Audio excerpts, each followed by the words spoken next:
사례 발표 마지막으로 인일여자고등학교의 유춘옥 선생님의 고등학교 학생 선수의 과거, 현재, 미래에 대한 발제가 있겠습니다. 안녕하세요. 인일여자고등학교의 유춘옥입니다. 제가 발표할 내용은 고등학교 학생 선수의 과거, 현재, 그리고 미래에 대해서 말씀드리도록 하겠습니다. 처음에 이 의뢰를 받았을 때 상당히 고민이 많았었습니다. 현재 엘리트 체육과 관련된 이슈가 되는 여러 상황들 때문에 고민이 된 것도 사실은 사실입니다. 다만 저도 엘리트 체육을 통해서 선수 생활을 했고 현재 체육 교사로서 재직하고 있으면서 운동부를 담당하고 있는 교사로 현장의 모습을 이야기하는 것이 중요하다고 생각하였습니다. 따라서 발표의 내용은 일선 학교의 학교 운동부 운영과 관련된 사항을 중심으로 말씀드리려고 합니다. 제가 발표할 내용은 고등학교 학생 선수의 과거, 현재, 미래에 대한 내용입니다. 목차는 보시다시피 엘리트 체육의 현황과 고등학교 학생 선수의 현황, 고등학교 학생 선수의 변화의 물결, 그다음에 고등학교 학생 선수의 과거와 현재 그리고 미래에 대해서 재현 비슷하게 이야기를 말씀드리도록 하겠습니다. 우리나라의 엘리트 체육의 현실을 들여다보면 지금 보시다시피 다양한 이야기들이 나오고 있습니다. 직업, 운동선수, 생계형 운동, 국가대표, 학업보다는 운동에 전념하기, 뭐 여러 가지 것들이 나와 있고 태능선수촌, 메달, 입상성적 이런 식의 유형들이 굉장히 많이 나와 있습니다. 단어로. 자, 엘리트 체육의 흐름을 간단히 보려고 합니다. 과거 엘리트 체육은 스포츠를 통해서 국가의 위상을 높이는 전략을 쓰기도 했고요. 어려운 시기에 국민을 통합하는 전략을 쓰기도 했고 국민을 하나로 합쳐 애국심을 높이려는 전략을 쓰기도 했습니다. 스포츠를 이제 전략적으로 활용했던 거죠.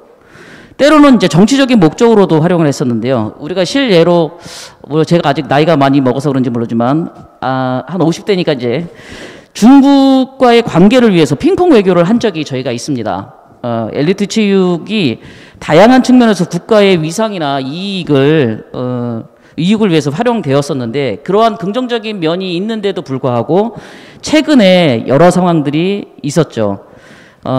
엘리트 체육이 메달 지상주의나 결과 중심의 성과 중심이면서 경쟁의 어떤 시스템 때문에 엘리트 운동 선수들이 여러 가지 상황들 또 최근에 이제 불거진 인권 침해라든지 과도한 훈련과 선수 폭력 등 다양한 어떤 부정적인 측면 때문에 긍정적인 측면들이 다소 묻히고 있는 부분도 없지 않아 있습니다. 하지만 저희가 부정적인 측면도 한번 알아보고선 넘어갈 필요는 있다고 봅니다.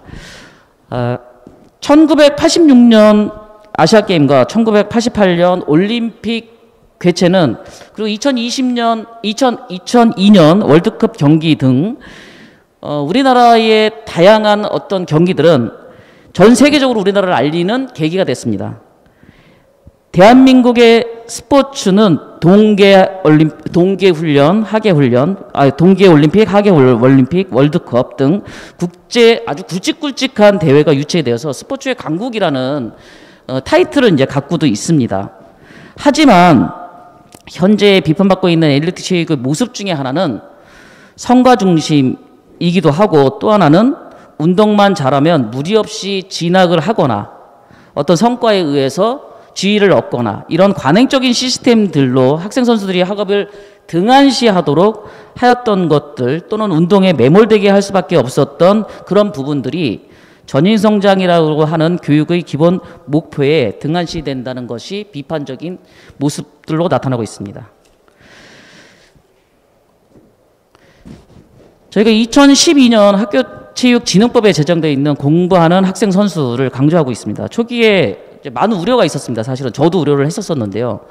근데 공부하는 학생 선수의 정책은 어느 정도 학교 현장에 정착되어 이제는 안정적인 상태로 변해가는 시기라고 봅니다. 과도기이긴 하지만요, 아직은. 하지만 학교 급별에 따른 문제점이나 환경적인 인프라가 부족한 부분도 사실은 나타나고 있습니다. 학교체육진흥법의 반영 이후 최저학력 미달된 학생들 같은 경우는 대회를 출전을 못하고요. 대학 진학에도 어려움을 겪게 되는 상황입니다. 지금 보시다시피 엘리트 체육의 이제 현황인데요. 엘리트 체육이 2005년부터 2021년까지를 좀 분석을 해보면 선수들이 점점점 줄어들 뿐 아니라 팀들도 굉장히 줄어들고 있습니다.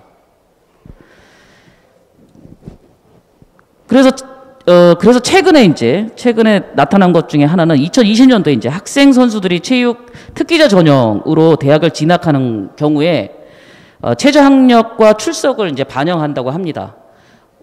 요번에 2021년도에는 몇몇 대학에서는 이미 반영하겠다고 발표를 하였습니다. 그럼에도 불구하고 고등학교 학생 선수들 보시다시피 이런 현황을 보면 굉장히 많이 지금 줄고 있습니다. 중등의 운동팀을 보면 2,747팀입니다. 하지만 대학을 보면 849팀 정도밖에 안 되고 3분의 1 정도는 대학에 진학을 못하는 걸로 보시면 될 것 같습니다. 또한 고등학교 학생 선수의 현황을 살펴보면 팀이 줄는 것과 함께 학생 수도 점점 줄어들고 있는 것이 사실입니다. 잠깐 영상을 한번 보도록 하겠습니다.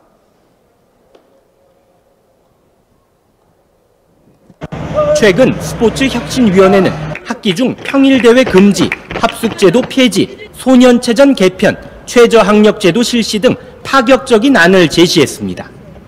하지만 정작 학생 선수와 학부모, 체육계에서는 현장의 목소리를 담지 못한 일방적인 제안이라며 비판의 목소리를 높입니다.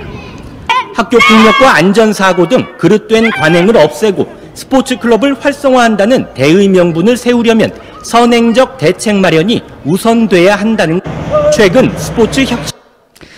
자, 보시다시피 어느 시도에서는 최근 5년간 운동부 해체가 197건 정도 된다고 합니다. 중도에 포기하는 학생은 860명 정도 된다고 하고요. 이에 따른 민원도 이제 많다고 합니다. 지금 보시다시피 이제 어느 도의에서 이루어졌던 상황인데 민원이 이제 부모나 선수들도 모르게 운동부 지도자도 모르게 그냥 팀이 해체됐다는 겁니다. 해체되고 나니까 여러 가지 민원들이 올 수밖에 없는 거죠. 하지만 또 다른 곳에서는 공부하는 운동선수로서의 전환을 실천하는 학교들이 늘어나고 있다는 겁니다. 엘리트 체육이 이제 여러 가지 흔들리는 모습이긴 하지만 지금 보시다시피 공부하는 운동선수로의 전환은 굉장히 큰 의미가 있다고 보여지고 있습니다. 공부하는 운동선수는 2020년 체육특기자 전형에서 이제 반영했듯이 지금 보시면 화면에서 보시다시피 운동과 학습을 병행해야겠다는 학생의 인식이 50% 이상으로 나오고 있습니다. 그러니까 운동하는 학생 선수들, 그러니까 운동 선수들은 공부를 해야 된다라는 생각을 공감하고 있는 겁니다. 이처럼 공부는 선택이 아니라 이제 필수 영역으로 전환되었으며 공부하는 운동 선수의 모습이 정착되어 가고 있다고 보시면 될 것 같습니다. 자, 이 영상도 잠깐 보도록 하겠습니다.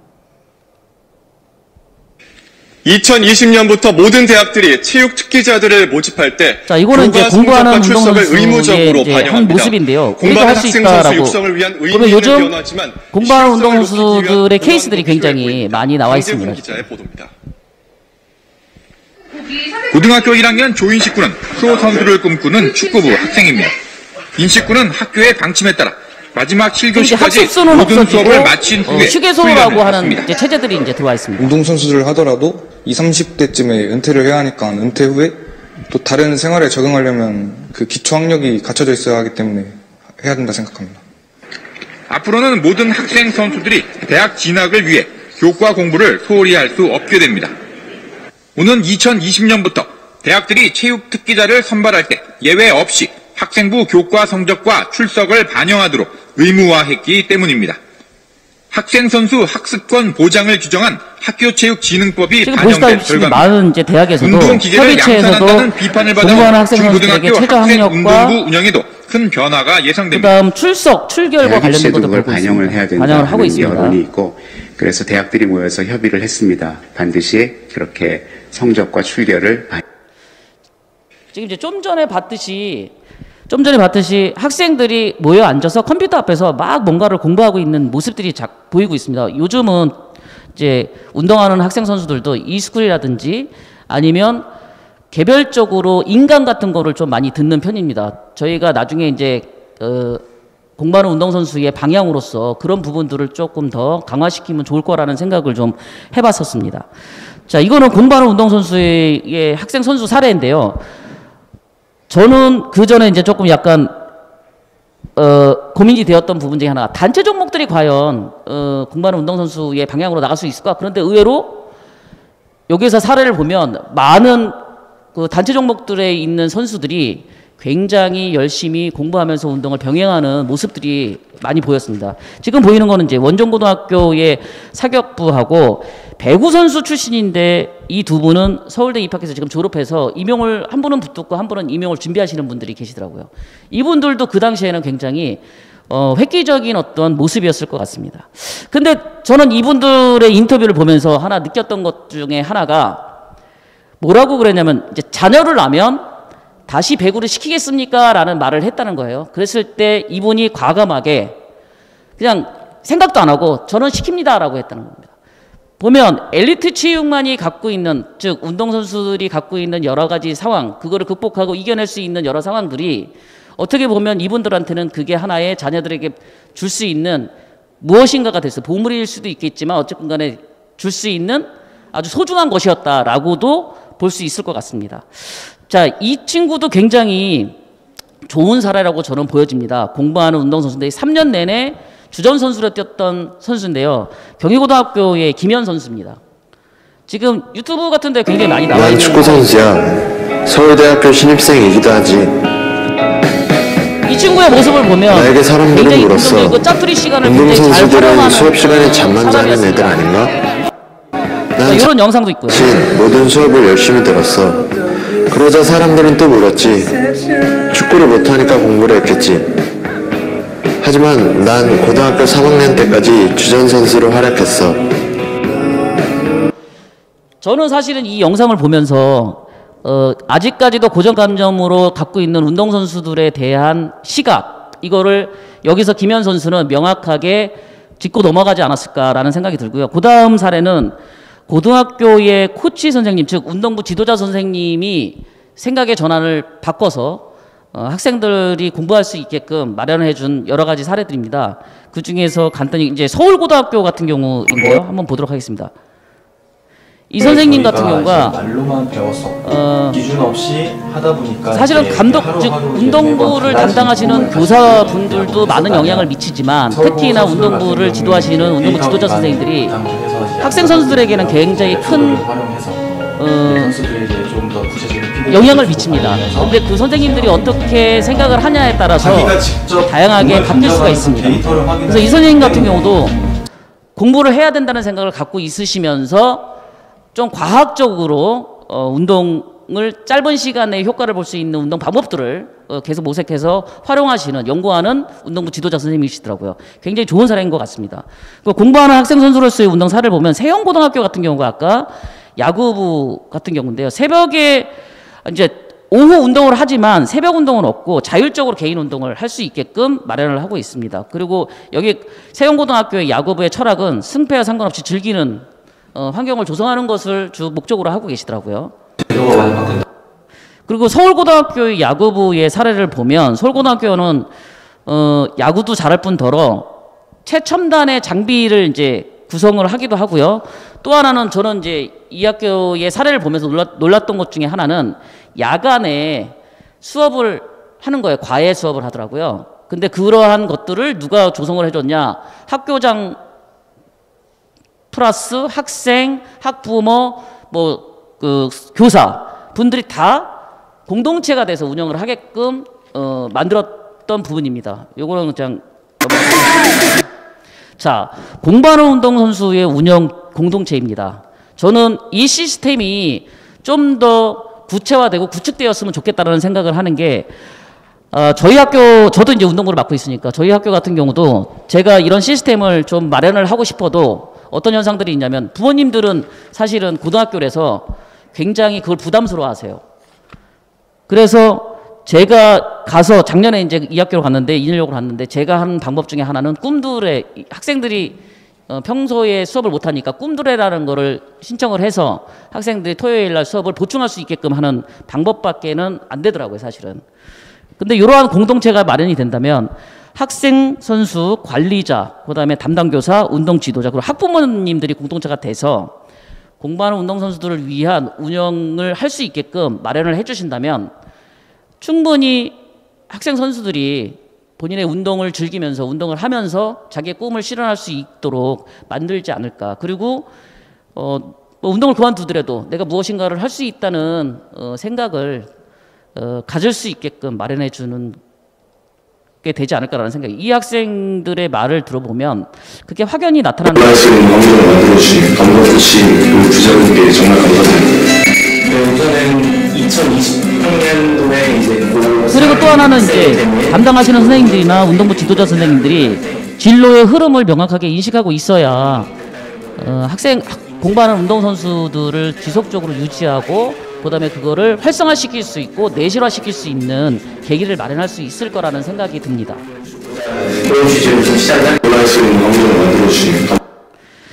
자, 이거는 이제 강원고등학교 축구부 출신의 학생 선수인데 이 학생 조땡땡 이제 이름을 하기가 뭐해가지고 이 선수는 이미 다른 학교에 들어갔었습니다. 들어갔다가 다시 공부를 해서 서울대에 들어갔는데 이 학생 같은 경우는 축구를 3년 동안 하고 매번 1등을 놓치지 않았다고 합니다. 그래서 그 비결이 도대체 뭘까 보니까 이렇게 공부하면서 공부에 이제 운동하면서 공부에 성적을 냈던 사람들 중에 대부분의 사람들은 이 학생들은 굉장히 짧은 시간 내에 집중력이 굉장히 좋다는 거. 근데 그 효과가 내가 운동을 해서 그러한 효과를 얻을 수 있었다라는 이야기를 하는 겁니다.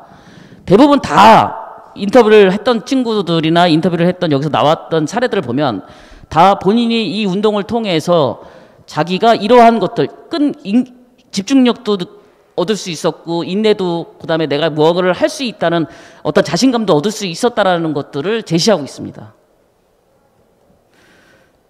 근데 이제 우리 조민기 학생 간단한 자기소개 좀.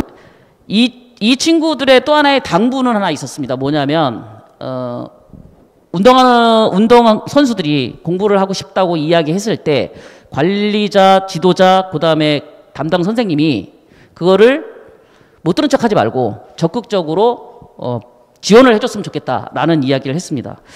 얼마 전에 이제 스포츠혁신위원회 2차 권고안이 나왔습니다. 그리고 체육특기자와 관련된 특별 전형의 여러 가지 상황들이 나왔는데 이러한 상황 속에서 공부하는 운동 선수들이 좀 더 내실화되려면 공부를 뭐 등한시해서는 안 될 것 같고요. 이제는 이제 정립화가 된 것 같아요. 그래서 좀 더 적극적으로 참여하고 공부하고 운동할 수 있는 계기를 좀 마련했으면 좋겠고요. 요거는 이제 뭐 정책에 따른 설계인데 이거는 그냥 넘어가도록 하겠습니다. 자, 마지막으로 엘리트 체육과 생활체육은 상업적으로 발달을 같이 해야 된다고 봅니다. 외국의 사례들을 뭐 얘기할 때 보면은 늘 생활체육이 기반이 돼서 엘리트 체육으로 간다라는 얘기를 하는데요. 저는 두 가지를 다 같이 놓치지 말아야 될 상황이라고 보고요.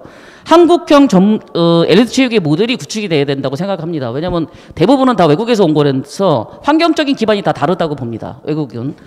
저희 나라는 저희 나라 실정에 맞는 전문체육 모델이 구축이 돼야 된다고 생각을 하고요. 그리고 현장의 의견 수렴이 좀 더 구체적으로 좀 이루어졌으면 하는 생각을 들었고요. 그다음에 마지막으로 학생 선수들의 이제 공부와 운동이 병행할 수 있도록 안전적인 환경적 인프라가 구축이 되었으면 좋겠고, 더 나아가 저희가 정책을 이제 입안할 때 학생 선수들을 한 번 더 보시고 좀 더 구체적이고 대안적인 안이 좀 제시가 되었으면 하는 바람을 하며 이상으로 마치도록 하겠습니다. 예, 감사합니다.